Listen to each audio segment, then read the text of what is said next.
Hasil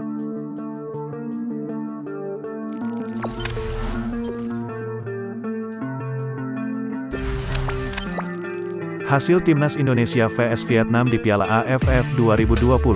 Terus diserang, skuad Garuda imbangi Vietnam. Timnas Indonesia harus menjalani laga berat dalam lanjutan Piala AFF 2020.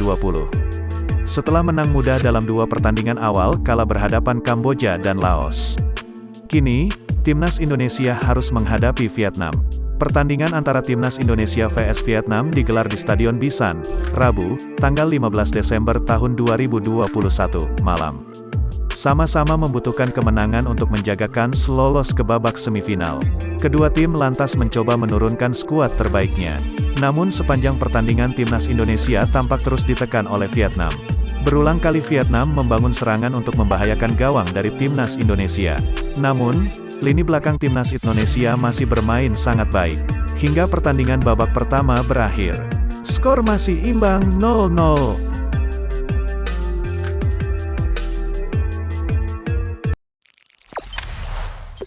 Jangan lupa subscribe, share, komen, dan like ya!